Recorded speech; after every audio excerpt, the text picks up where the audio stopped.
Your circle of friends is ruining your life.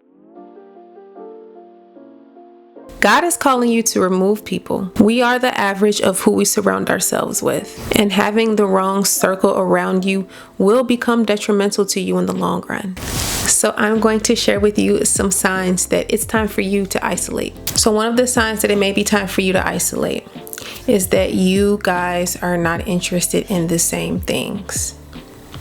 And being different is not really an issue. I'm going to get more in depth with what I mean. Say you're trying to build your relationship with God. You're trying to nurture your spirit. And you have friends that may be going down a different path. And the choices that they make, they conflict with the path that you're trying to go down. And so it's not really even a matter of just having differences, because that's not the issue. The issue comes in where their choices start to take away from the path that you're trying to be on. As you go down a new path, you may find that you're no longer interested in the partying or in being under the influence, but the people around you still are. My advice would be to acknowledge these feelings, and usually at this point, people tend to phase themselves out anyway because you guys no longer reside in the same spaces anymore. Along with that, the next sign is that you cannot be yourself around them. They clown you every time you talk about God. They clown you when you mention wanting to maybe settle down and live a more peaceful life. Or maybe you have plans to start a business and they're not taking you seriously. Either they don't take you serious or they get offended. I've literally seen someone get angry because their friend kept mentioning God. Like, they would truly get upset whenever they would bring up their spiritual journey. And I've also seen people try to sabotage the lives and or plans of their friends. People will say they're your friend and people will say they care about you, but they'll have malevolent intentions. It's best at this point to keep to yourself. So I'm going to read to you this verse that I think is relevant to, I think it may be relevant to both points. It's 1 Thessalonians chapter 4, verse 11. But we urge you, brethren, that you increase more and more, that you also aspire to lead a quiet life, to mind your own business, and to work with your own hands as we commanded you, that you may walk properly towards those who are outside, and that you may lack nothing. So pretty much what that verse means to me is to just be low-key. Everybody don't need to be involved in what you have going on, and you don't need to be involved in what everyone else has going on. A lot of people tend to have a fear of missing out, and that is the biggest way to self-sabotage yourself, trying to keep up with people. The last sign, which is honestly the most important sign, being around the wrong people will land you in some troublesome situations. Usually in toxic friendship circles, it's expected that the enemy of a friend is also your enemy. And naturally, if somebody you care about ends up in an altercation, you're probably going to jump in. I mean, who wouldn't? Because we don't want to see our loved ones hurt.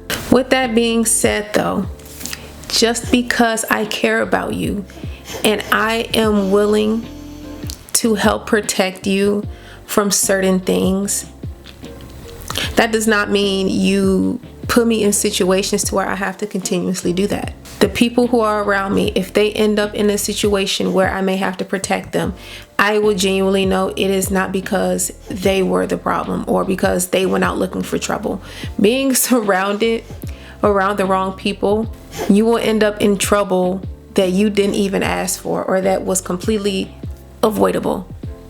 And I'm telling you this from experience. So many people have ended up in trouble or hurt just by association. And I can name countless instances where it's just not in your best interest to surround yourself with the wrong types of people, but I think you get the point now. So the next verse that I'm going to read is 1 Corinthians chapter 5, verse 11. But now I have written to you not to keep company with anyone named a brother who is sexually immoral or covetous or an idolater or a reveler or a drunkard or an extortioner, not even to eat with such a person. And the wisdom in that verse should be accepted and taken seriously. There's a reason why you don't want to surround yourself with certain types of people. And there's another Bible verse. I don't really remember where it is specifically, but I know it's a verse. Bad company corrupts good character. It don't matter how good of a person you think you are. If you're surrounded with people who engage in these harmful activities, how good are you really? You see what I'm saying? Like, how good are you really? Like, what business do you have around these types of people? You're watching this video for a reason. You know in your heart of hearts that you have a bigger calling in your life. And you're either being called into a season of isolation, a season of removing people, or both. And there's this misconception that there needs to be animosity or negativity when it comes to removing people from your life, but you can love people from a distance. There doesn't have to be any ill feelings towards you and that other person because you choose to go down a different path. In fact, I encourage you to continue to love on the people who you care about. Understand that people have seasons in your life, and it is very important that you use your discernment to know when it's time for those seasons to end. I'll talk to you soon.